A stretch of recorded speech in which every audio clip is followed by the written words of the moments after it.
Les bouleversements climatiques sont en train de modifier la géographie des zones côtières. C'est le cas dans le Pacifique où un tout petit État, Tuvalu, est devenu le symbole planétaire de la montée des eaux. Thalassa vous l'avez fait découvrir il y a quelques années. Aujourd'hui, les choses ne s'arrangent pas pour ce pays de 11 000 habitants. Mais une association française a choisi de faire de ces atolls un laboratoire pour la planète.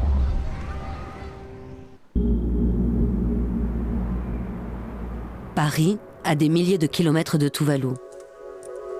Il y a 3 ans, Gilliane Le Gallic découvre l'archipel et les effets du réchauffement sur les petites îles du Pacifique. Elle rencontre les habitants, recueille leurs témoignages et filme les bulles de la mer qui remontent insidieusement à travers le sous-sol, les infiltrations.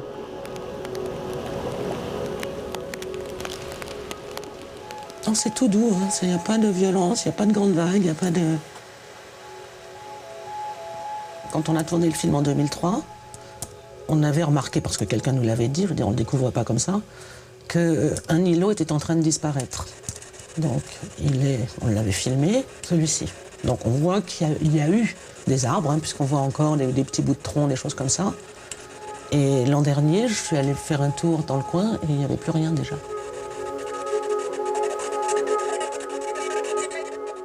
Donc ça, c'est l'endroit probablement le plus étroit de l'île, où on voit vraiment bien, d'une part le lagon, d'autre part l'océan. Et dans très peu de temps, cette route va être totalement recouverte. Gilliane ne s'est pas arrêtée à un documentaire. Tuvalu est devenu son combat. En 2005, elle crée l'association Alofa Tuvalu, Aimer Tuvalu, et partage désormais sa vie entre l'archipel et la France. Tuvalu est l'une des plus petites nations du monde. 26 km², 9 îles comme des virgules posées sur le Grand Bleu. Le point le plus élevé ici est à 5 mètres au-dessus du niveau de la mer.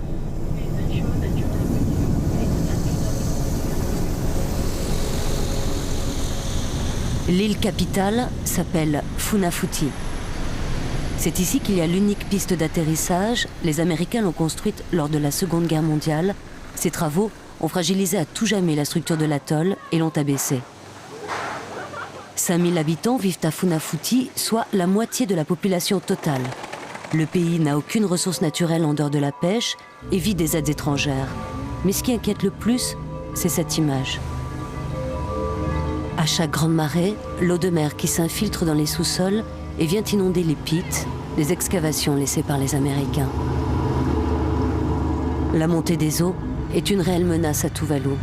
Depuis 2 ans, c'est à chaque grande marée que les îles sont inondées et que tout le monde, hommes, femmes, enfants, animaux, ont les pieds dans l'eau. 3 jours par mois.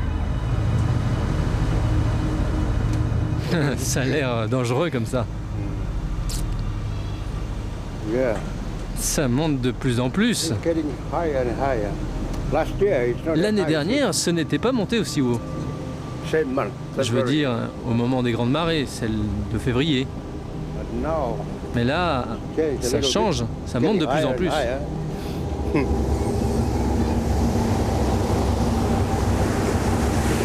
Les phénomènes s'accélèrent. En plus de l'élévation du niveau des océans qui est cruciale pour les îles, les tempêtes sont de plus en plus nombreuses et de plus en plus violentes. Avant, la mer n'atteignait pas notre maison. Mais hier, elle est entrée à l'intérieur. Et aujourd'hui aussi? Je pense que oui. Impossible de stopper l'élévation du niveau de l'océan à Tuvalu. Devant ce constat, Gilliane et l'association décident d'aider les habitants. Comment? En proposant des solutions concrètes, non pour arrêter la montée de l'eau, mais pour mieux vivre en polluant moins et en gérant les déchets de l'île, comme le lisier des ports par exemple. Un plan accepté par le gouvernement de Tuvalu. L'association vient juste de lancer la construction de ces drôles d'igloos en parpaing, les premiers biodigesteurs de l'archipel. Un biodigesteur, ça fonctionne comme un estomac qui va récupérer le lisier des porcs du petit îlot sur lequel on se trouve, On va produire du gaz avec ça, il va fermenter dans les grandes cuves qu'on voit. Et on va alimenter des cuisines de maisons autour en gaz de cuisine. Ça va fonctionner comme le butane en fait, et ça évite d'utiliser du butane à la place. Ce biogaz sera ainsi la première énergie propre produite par les Tuvaluens.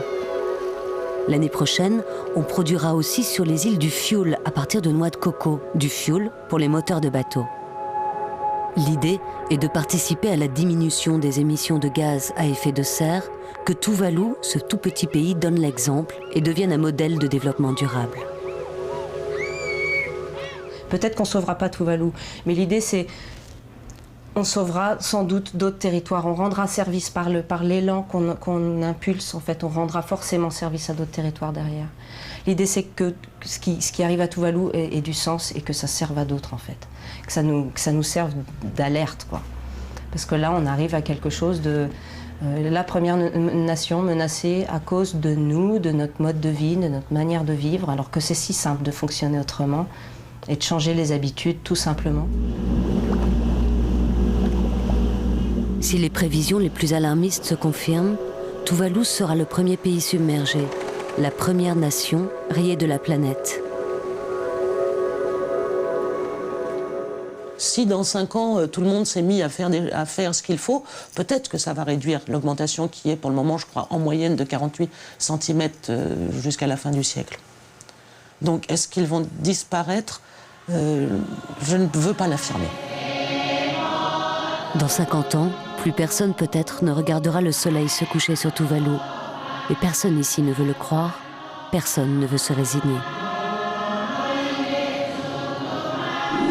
Les habitants de Tuvalu seront peut-être les premiers réfugiés climatiques. Ce terme de réfugié climatique va bientôt concerner des millions de personnes. Alors avant d'aller plus loin, juste quelques précisions à ce sujet. Les réfugiés climatiques, qu'est-ce que c'est ? Aujourd'hui, le terme regroupe en général tous les gens qui sont obligés de se déplacer, de quitter l'endroit où ils habitent à cause de perturbations liées au changement climatique. Ces perturbations peuvent être très diverses. Ça peut être la montée des eaux, ça peut être la désertification, ça peut être des phénomènes météorologiques extrêmes, des tsunamis, des cyclones, ce genre de choses. Et donc, ce qu'on appelle aujourd'hui des réfugiés climatiques, c'est en fait une partie d'une catégorie plus large qui sont les réfugiés environnementaux. Et donc, qui regroupe toutes les personnes qui doivent se déplacer, quitter leur environnement initial à cause de perturbations de leur environnement. Auront-ils un statut ? Auront-ils un statut ? Le terme de réfugié est quelque chose qui, en droit international, est défini de façon très stricte par la Convention de Genève, qui date de 1951, et qui prévoit notamment que pour pouvoir bénéficier du statut de réfugié, il faut franchir une frontière internationale et il faut être persécuté dans son pays en raison de son appartenance à un groupe particulier. Donc en fonction de son sexe, en fonction de son orientation politique, ce genre de choses. Ce n'est pas le cas des réfugiés climatiques. Et donc, officiellement, ils ne sont pas des réfugiés et ils ne peuvent bénéficier à l'heure actuelle d'aucun statut reconnu par le droit international pour cette raison. Combien de réfugiés ? Combien de réfugiés climatiques ? Combien de réfugiés ? Les experts des Nations Unies annoncent de plus en plus 50 millions, voire 250 millions de réfugiés dans les 50 ou 100 prochaines années à venir. Où iront-ils ? Où iront-ils ? Où iront-ils ? Certaines configurations géopolitiques vont être modifiées, puisque les mouvements migratoires vont s'amplifier et que donc toute une série de populations vont migrer soit dans leur propre pays, soit dans les pays voisins. Donc contrairement à ce qu'on dit souvent, il ne faut pas s'attendre à des hordes de réfugiés qui viendraient demain frapper aux portes de l'Europe, mais par contre, ce qui est plus important, c'est que ces gens vont migrer à l'intérieur de leur pays. Et donc, comme ce sont généralement des pays déjà très vulnérables et des pays en développement, il est clair que ces flux migratoires vont enclencher et vont provoquer un fardeau plus lourd sur les ressources et que donc les ressources vont se raréfier et effectivement c'est susceptible de provoquer des conflits.